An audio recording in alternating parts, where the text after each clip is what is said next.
The greatest threat to our planet is the belief that someone else will save it.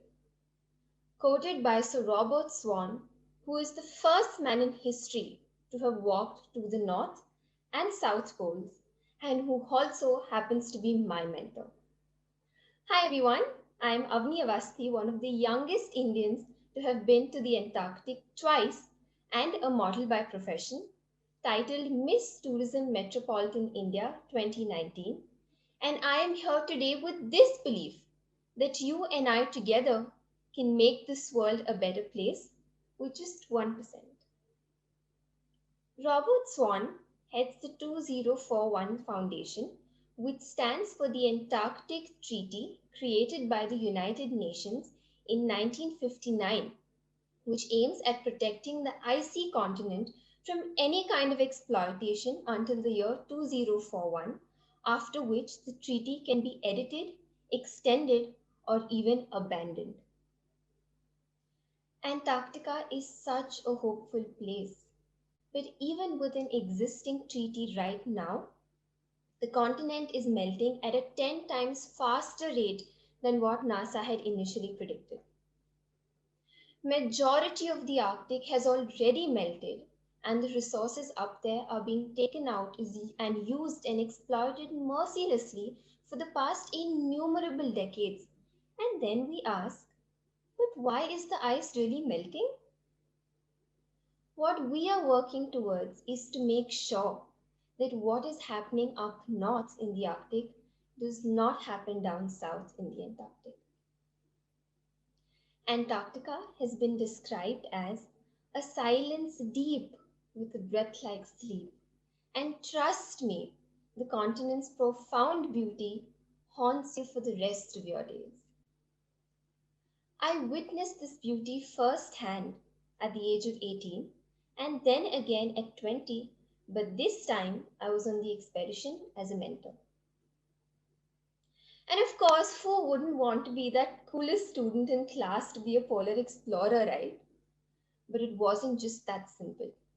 I was 13 when this journey started.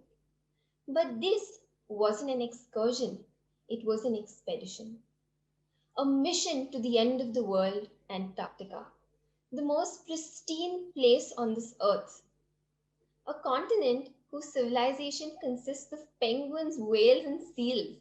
And our morning started with the sight of a whale and ended with storms chasing us.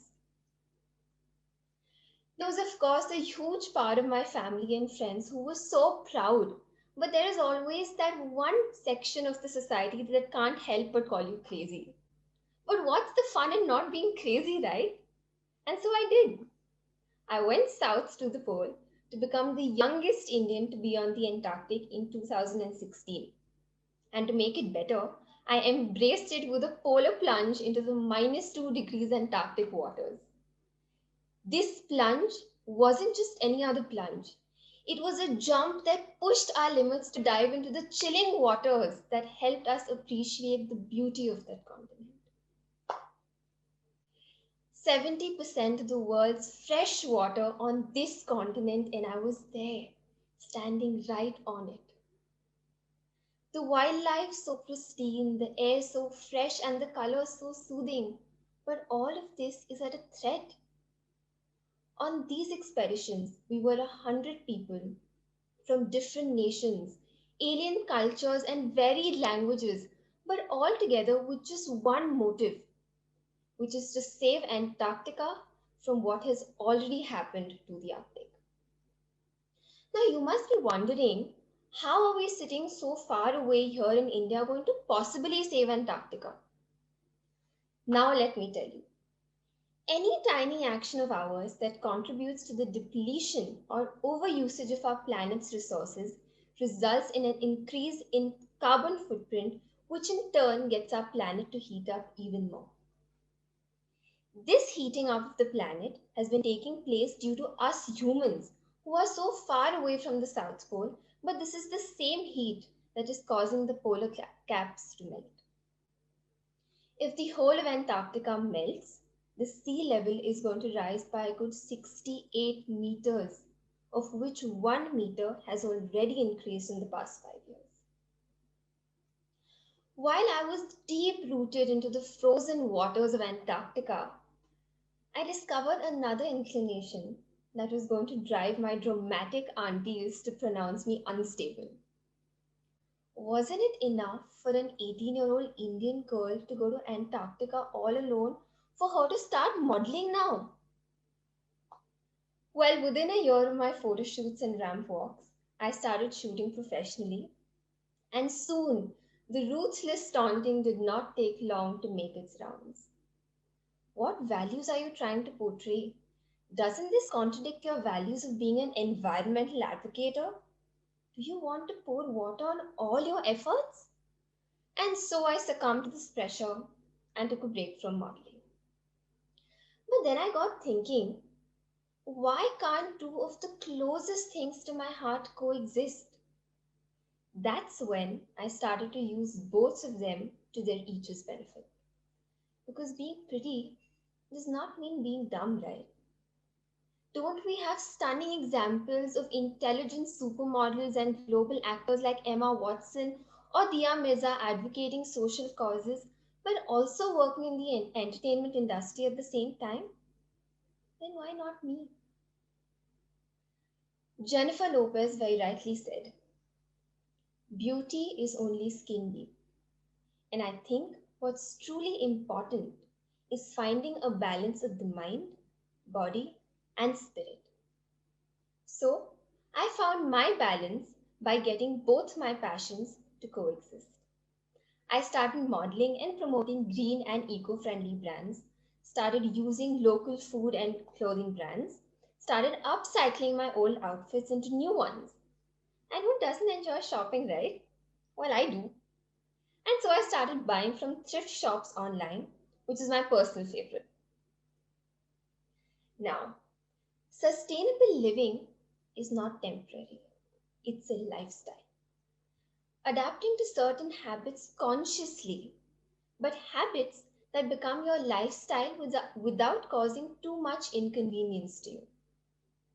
Some changes that I made were cutting down on meat by a good 80%, avoiding single-use plastic bottles and bags, consciously researching about brands before purchasing any product because even clothes are made up of microplastics.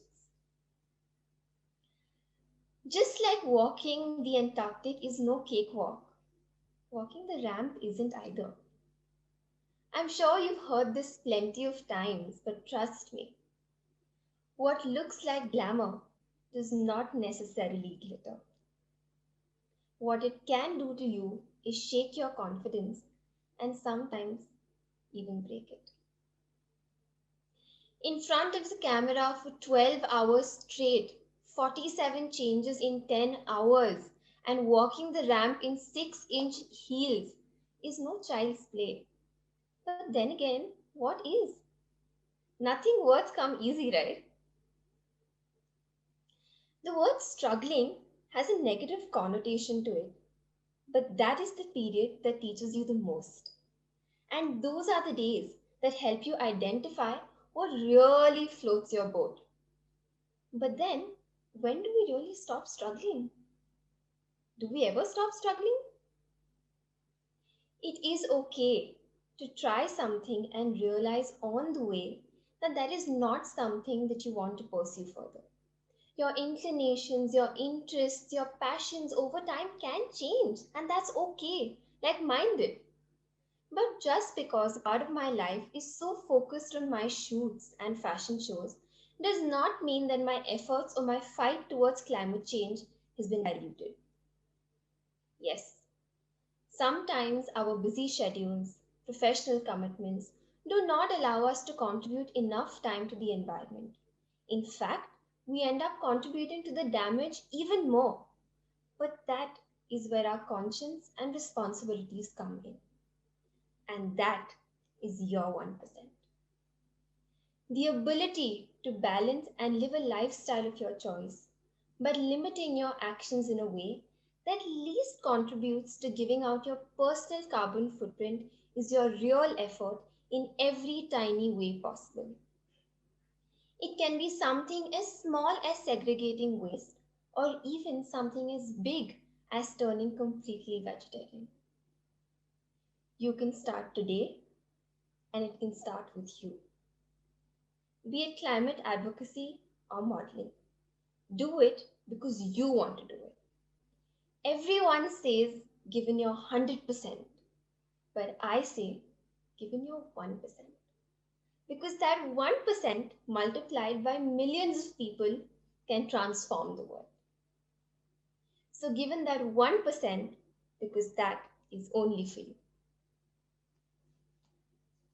Thank you so much.